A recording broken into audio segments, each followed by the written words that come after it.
Hey, here's the last of the shelf supports. This little guy's gonna go right there. I decided just to throw some sheet metal screws in there and some wood glue, and I think 3 will probably be fine. I'm just gonna draw a little line across there, make sure I get the right height for the bench, and this is the edge piece. So it doesn't have any through bolts, that's why the drywall screws are being used. What else is going on here? This is an unpleasant backside because I didn't lay it out all correctly, but it's not going to be on the prominent side of the cabinet, so I figured that that'll be okay. Another thing I'm going to do is I'm going to set in the shelf that comes 1 foot below the top. So right here, I'm going to route out a little channel, so the shelf will be sitting on a little bit of a lip right there, and I won't need to use any fastening stuff that's going to be visible. I can just set some screws in from the sides and from the back, and maybe angle some finish nails in on the interior stuff. And then I'm going to relieve the back panels a little bit also with a vertical channel for each of the supports, which are presently over here. And you can see those fancy little guys right there, and a note for Lori to stain both sides. So we'll see how she does on that over the next couple days, and I'll be back in touch probably when I get my router set up going. I bought a router that's mounted in a table, so the router's upside down and spinning like open like that a long time ago, and used it for a couple projects. But I'm thinking that this is going to require a simply a lightweight handheld router. Sorry. What is this? Okay, I'm not gonna say it. No, I'm not. My point here is that I will probably just use a lightweight handheld plunge router and take it down.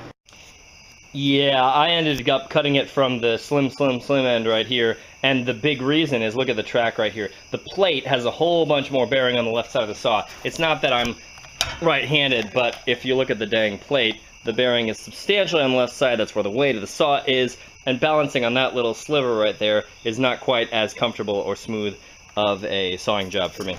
Now I've got some bits of scrap here. I'm going to put them right there, and they will be supporting the shelf, which comes, I mean, it starts, okay, overlapping right here. I just put it a little bit back so it wouldn't be too visible, and I drew a nice straight line right here, so that's going to be a nice flat bench. And then I'm going to bolt one of these onto this side, and a similar one onto the other side. Maybe 3 through holes and some wood glue in the middle, and they're going to come out looking like that. That's my plan, and I happen to find some bolts that are about the right side. Okay, machine screws, about the right size, and I just went through there, 10-24, tightened them up really nice with a washer on each side. And while I was working, David was out here, and he found one of the nice boards and drew all over it. So that's a thing. That's pencil. Maybe we can get a nice gum eraser and take it off. I don't know. What do you think? Look, look, look, look, look, look, look, it's working! See? See it? Yeah. Yeah, that's alright. So, making jigs, it's a funny thing, because I never used to make jigs. I always looked at my dad when he would make a jig and think, why are you building something in order to build something else? Just build the second thing and get on with it. But I'm beginning to respect the effort that he put into making the dang jig, because then the second thing that you build can be nice. Something I didn't really appreciate as a child. This is a router, probably way overpowered for what I'm doing with it, but I'm using it to make cool channels like that. Let me show you another router path that I made. I'm really proud of this one, actually.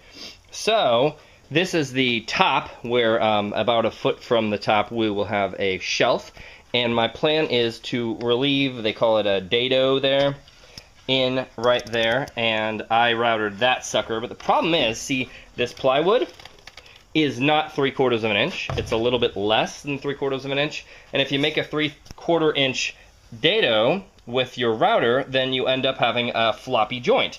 So unfortunately, that means that I have to take a smaller than 3/4 inch. I'm using a 3/8 inch, but still with a 1/2 inch sank, and I'm coming through one time on this side and another time on that side. I kind of want to show you what it looks like right after I go too, because it's got a lot of fuzz right there on the edge, and I've been knocking it off with this utility knife like this, just barely knocking it off. Let me see if I can make this a little bit cleaner. Yeah, that's the idea. So you don't want to take off the nice stained edge. Lori's been out here staining, and we got a lot of nice work done here. So, okay, the next thing is I'll show you a little bit of immediately post-router. I'm going to router the other side of this because the shelf will be here, and then there'll be one on the other side, of course. That's kind of interesting to see how I lay it out, too. My general goal here is I've taken a straight edge, and I've marked out, I've actually calculated the base of this router is 7 inches. And so that means the center of the router bit is at 3.5 inches from the edge. And since the router bit is 3/8 of an inch, the router bit cuts to, let's see, starting from this edge to over here, it cuts to 3/16 plus 3.5, which is 3 11/16. But starting from this edge to the other blade, it cuts 3.5 inches minus 3/16. So I got those written down right there. It says cuts 3 5/16 to 3 11/16.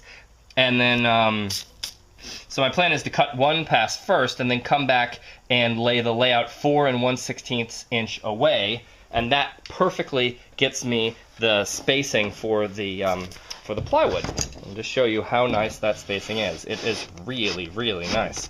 So this piece fits in there like that, and you can push on it this way and it won't fall, and you can push on it this way and it won't fall. It's a dang nice dado blade, dado cut. It's like the 6th one I've done, so all the other ones are much worse, which is why I'm not showing them to you. Bye!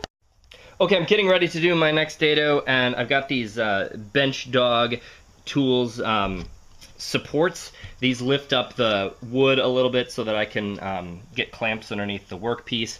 Also another piece of plywood. Oh, the big advantage of these bench dog things is they're extremely high friction, so I can push the piece left and right and not much moves. Of course, I got some sliding here, so that's kind of annoying. But if they were taller, or if I could double them up, that'd be fine. But I got some down at that end too, so I don't have enough of them. Maybe I'll buy more. Probably not. I'll just stack it up right here. I'm also kind of putting my hip into this right here. I just grab it, and then I can push against that and not route my leg if I'm careful. I'm pretty careful. Then underneath here, I'm going to put a clamp on this straight edge. It's actually a nice heavy-duty T-square, but I don't want to mar up the other surface, so I'm putting this little sliver of wood in here. It's a stain stir. Then when I get all that set up, I'm measuring, see this little line that I, what would you call that? Anyway, I marked with a utility knife right here at where I want the very top of the shelf dado to be, and my plan is to measure, what did I measure? 3 11/16 down from there, so that this will be the outer edge. So I'll be cutting actually there. Clean that sucker out. I'll show you in just a moment. It's actually a pretty smooth setup. I got my safety glasses on, and I can just push against that slide and slide all the way across it, and it cleans out that nice little groove. But notice all that fur that's on there? I don't even have focus of that side. Well, there is a good bit of fur. Notice that it's only about half the width, a little bit more than half the width of the dado that's on the other side. And my plan is, again, to move the straight edge and then cut another dado that will take me to that edge right there. I haven't come up with a good way to do it like with a jig, so I'm still measuring out my movements. I'm only going to have to do this 4 more times, so I'm not going to set up a jig. I'm just going to keep doing it carefully with a measuring tape. Well, it's a sad time. See that board like a comb, 4 little slots in it and 2 notches on the edges. I'm going to redo it. This marks the second time I've redone this dang board, because the first time I cut it off right here, just with a straight edge, and didn't remember that it would have to, the bench would have to come out in front. So that's super annoying. But we ended up getting another board because of this problem. It's just too loose. It's way too loose. And it's not going to look like furniture, it's going to look like I screwed some boards together. So we're trying to make it look a little bit nicer. I have an idea with the router where I can get this spaced just right to fit a board, and I'm gonna try to lay that out, and I'll show you in a second. My first goal though is simply to cut the board to those dimensions, which as far as I know were absolutely perfect, and this is really depressing